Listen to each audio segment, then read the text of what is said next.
తాకట్లో ఉన్న మీ బంగారాన్ని విడిపించి ఆ రోజు ఆన్లైన్ రేటుకి కొంటాం. Sharma gold company. నమస్కారం, సుమన్ టీవీకి స్వాగతం. నేను మానస. ఈ రోజు మనతో పాటు ఉన్నారు జ్యోతిష్య రత్న, జ్యోతిష్య చక్ర వైభవ నిపుణ డాక్టర్ రాళ్లపల్లి రవికుమార్ గారు.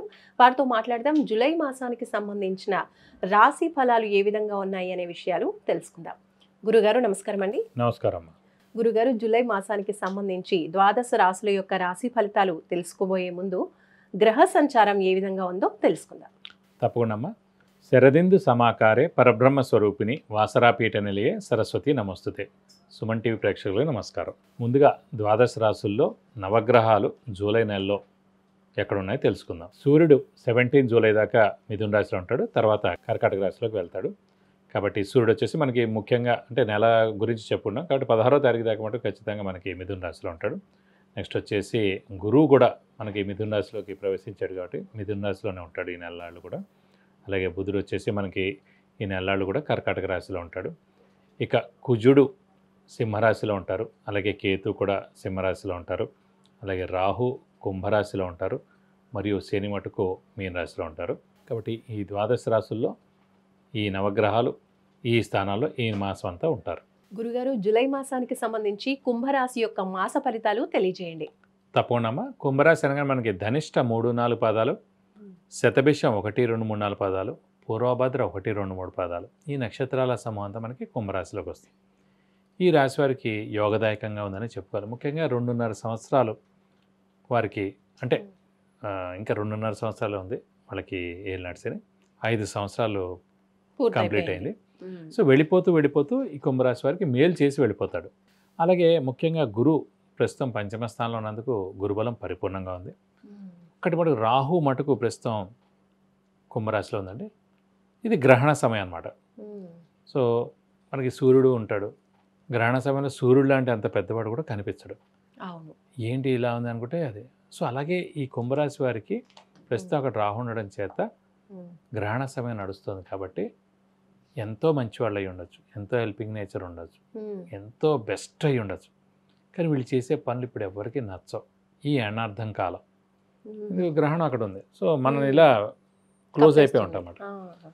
సో అయ్యో అదేంటి అలాంటి మాట అన్నాడు, ఏంటి అలా తిడుతున్నాడు, ఏంటి అలా అనుకున్నాడు. మనం ఏది చిన్న మాట అని కూడా అది అనవసరంగా పెద్దదైపోవడం, అనవసరంగా దెబ్బలాట్లు పెరిగిపోవడం, అనవసరంగా శత్రువులు పెరగడం ఇవన్నీ జరుగుతుంటాయి. అప్పటిదాకా మంచివాడన్నా కూడా ఇవో డబ్బు ఇచ్చుంటే బాగుండేది, ఓ మాట సాయం చేస్తుంటే బాగుండేది, లేకపోతే ఇలా ప్రవర్తించుకోవడం ఉంటే బాగుండేది, ఇలా మాట్లాడుంటే బాగుండేది, ఎంతసేపు ఇవే అనమాట. సో మనం ఒరిజినల్ అనేది బయటకు కనిపించదు. మనల్ని అనవసరంగా ఇలా అనుకుంటారు. గ్రహణ సమయం నడుస్తుంది. ప్రతి 9 ఏళ్ళకు ఒకసారి ఒక ఏడార్థం గ్రహణ సమయం ఏ రాశి వారికైనా వస్తుంది. ప్రస్తుతం ఇది కుంభరాశి వారికి ఉంది. రాహు ఎక్కడైతే ఉన్నాడో ఆపోజిట్ కేతు ఉంటాడు కాబట్టి సింహరాశి వారికి కూడా ఇదే నడుస్తుంది ప్రస్తుతం. కాబట్టి మనం మౌనంగా ఉండడం ఉత్తమం. అనవసరమైన మాటలు, యుద్ధాలు, అనవసరమైన దెబ్బలాట్ల జోలికి వెళ్లకుండా ఉండడం ఉత్తమం. ఈ ఒక్క ఏడాది మనం మౌనంగా ఉన్నాం అనుకోండి, ఈ రాహు మారిపోయాడు అనుకోండి, మళ్ళీ 9 ఏళ్ళ దాకా మనకు ప్రాబ్లం ఉండదు. గురుబలం ప్రస్తుతం బాగుంది, వెళ్ళినట్టు లాస్ట్ ఫేజ్కి వచ్చింది, కానీ ఈ గ్రహణ సమయం లాంటిది నడుస్తాం ప్రస్తుతం. కాబట్టి మనం మౌనంగా ఉండడం ఉత్తమం. దైవబలం దైవానుగ్రహం అయిన గురుబలం పరిపూర్ణంగా ఉంది కాబట్టి అన్ని శుభకార్యాలు మనం అనుకున్న అన్నీ కూడా జరుగుతాయి, ఖచ్చితంగా జరుగుతాయి. అలాగే ఆరోగ్యం బాగుంటుంది, ఆయుష్ బాగుంది, ఇంట్లో పెద్దవాళ్ళు చిన్నపిల్లలు ఆరోగ్యం బాగుంటుంది, మానసిక ఒత్తిడి ఆందోళన గృహిణులకి తగ్గుతుంది. అలాగే మెయిన్గా ఇందాక మకర రాశి చెప్పినట్టు కుంభరాశికి కూడా యోగకారకుడు, అదృష్టకారకుడు, లక్ ఫేవర్ చేసే గ్రహం కూడా శుక్రుడే అండి. అలాంటి శుక్రుడు స్వస్థానంలో ఉన్నాడు కాబట్టి ఈ నెలలాళ్ళు కూడా విపరీతమైన ధనయోగం, మంచి నేమ్ రావడం, ఆఫీస్లో చాలా బాగుండడం, అలాగే నిరుద్యోగులు ఉద్యోగం రావడం, ఉద్యోగస్తులకి నేమ్ అండ్ ఫేమ్ ప్రమోషన్స్ రావడం, బాస్ నుంచి మన్నన పొందడం, అలాగే స్పెక్యులేషన్స్ కలిసి రావడం, షూరిటీస్ పెట్టవచ్చును, మధ్యవర్తిత్వం వహించవచ్చును, అలాగే ఫారిన్ టూర్ విజిట్స్ అసైన్మెంట్స్ కూడా వచ్చేందుకు అవకాశాలు ఉన్నాయి. విద్యార్థులు ఎవరైతే ఉన్నారో వారు మంచి పోటీ పరీక్షల్లో నెగ్గుతారు. అలాగే వాళ్ళు సెట్స్ ఇవన్నీ ఎగ్జామ్స్ రాస్తారు కాబట్టి అవన్నిట్లో కూడా నెగ్గుతారు, మంచి రిజల్ట్ వస్తుంది. వాళ్ళు మంచి స్కూల్ కానీ కాలేజ్ కానీ లేదంటే కనుక ఫారిన్ వెళ్ళి అక్కడ యూనివర్సిటీస్లో జాయిన్ అవ్వడం కానీ, ఇక్కడే ఇండియాలో వేరే స్టేట్లో కానీ జాయిన్ అవ్వడం కానీ ఇవన్నీ కూడా జరిగేందుకు అవకాశాలు ఉన్నాయి. కాబట్టి అద్భుతంగానే ఉందని చెప్పుకోవచ్చు కుంభరాశి వారికి ఈ మాసం అంతా. మరి వైవాహిక జీవితం ఎలా ఉంటుంది గురుగారు? వివాహం కావాలి అనుకున్న వాళ్ళకి వివాహం కుదిరే అవకాశాలు ఉన్నాయంటారా? పంచమ స్థానంలో గురువు బాగున్నాడు కాబట్టి దైవబలం దైవానుగ్రహం గురుబలం పరిపూర్ణంగా ఉంది కాబట్టి ఖచ్చితంగా అవివాహితులు వివాహం అవుతుంది. ఆల్రెడీ వివాహం అయిన వాళ్ళు కూడా వాళ్ళ వైవాహిక జీవితం చాలా బాగుంటుందని చెప్పుకోవాలి.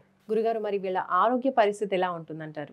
ఆరోగ్య పరిస్థితి చిన్న చిన్న ఇబ్బందులు ఉంటాయండి, పెద్దవి మేజర్గా అయితే ఉండదు. వాటి చిన్న చిన్నవే కాబట్టి అంత పెద్ద పట్టించుకోవాల్సిన అవసరం లేదు. ఈ నెలలు అయిపోయిన తర్వాత మటు ఖచ్చితంగా ఆగస్టు నుంచి మటుకు వీళ్ళ ఆరోగ్యం ఇంకా చాలా బాగుంటుంది. కుంభరాశి వాళ్ళు ఈ మాసంలో పాటించవలసిన పరిహారాల గురించి తెలియజేయండి. ప్రస్తుతం సప్తమ స్థానంలోనే ఈ కుజకేతులు ఉన్నారు కాబట్టి వీరు కూడా ఖచ్చితంగా సుబ్రహ్మణ్య స్వామి ఆరాధన చేస్తే చాలా మంచిది. ప్రతిరోజు సుబ్రహ్మణ్య స్వామి అష్టోత్తరం చదువుకుంటే మంచిది. ప్రతి మంగళవారం సుబ్రహ్మణ్య స్వామి టెంపుల్కి వెళ్ళి 40 ప్రదక్షిణాలు చేస్తే చాలా మంచిది. వీళ్ళ దగ్గర స్కందగిరి టెంపుల్ అని చెప్పాను కదండి, పద్మారావు నగర్లో సికింద్రాబాద్. అక్కడ హోమం మరియు అభిషేకం సుబ్రహ్మణ్య స్వామికి చేయిస్తే చాలా మంచిది. మీ పేరు గోత్రంతో ఖచ్చితంగా ఒక్కసారైనా మనం అటెండ్ అవ్వాలండి. ఎంతసేపు ఆన్లైన్లో కడితే కాదు, ఏదైనా సరే మనం మనస్ఫూర్తిగా డబ్బులతో వెళ్ళిపోతే కాదు, డబ్బులతో కడితే కాదు, మనం మనస్ఫూర్తిగా వెళ్ళి అక్కడ 7:30 to 10:30 3 గంటల సేపు చేస్తారు. మనం ఏం తీసుకెళ్ళక్కర్లేదు, జస్ట్ అక్కడ కూర్చుంటే చాలు, వాళ్ళు చేస్తూ ఉంటారు. జస్ట్ మన ఐడియల్ ఎదురకుండా ఇలా చేతులు దండం పెట్టుకుని మన మనస్సు ప్రశాంతంగా పెట్టుకుని మనం ఏదైతే కోరిక ఉందో అది జస్ట్ అనుకుని అక్కడ కూర్చుంటే చాలు, వాళ్ళే చేస్తూ ఉంటారు. అది జస్ట్ అది చూస్తే చాలు, మంచి ఫలితం. అదంతా ఇద్దరు తీర్థ ప్రసాదాలు తీసుకుంటే సరిపోదు. సో ఒక్కసారి చేస్తే మటుకు ఈ ఏడాది అంతా కూడా మీకు హెల్ప్ అవుతుంది. సో అన్ని విధాలు మీకు మంచి చేకూరుతుంది. గురుగారు, కుంభరాశికి సంబంధించిన మాస ఫలితాలు తెలియజేశారు, అలాగే పాటించాల్సిన పరిహారాలు కూడా తెలియజేసినందుకు ధన్యవాదాలు. నమస్కారం. విద్య, ఉద్యోగం, వివాహం, వ్యాపారం, సంతానం, ఆరోగ్యం, ఆర్థికం, ఇలా ఎటువంటి సమస్యకైనా సరే గురువుగారు నుంచి మీరు పరిహారాలు తెలుసుకోవాలి అనుకుంటే స్క్రీన్ పైన కనిపించే నంబర్స్కి కాల్ చేసి లేదంటే వాట్సాప్ చేసి అపాయింట్మెంట్ తీసుకోవచ్చు. మీ సమస్యలకి పరిష్కారం తెలుసుకోవచ్చు. ఇదండి కుంభరాశికి సంబంధించి ఈ మాస ఫలితాలు. చూస్తూనే ఉండండి సుమన్ టీవీ. నమస్కారం.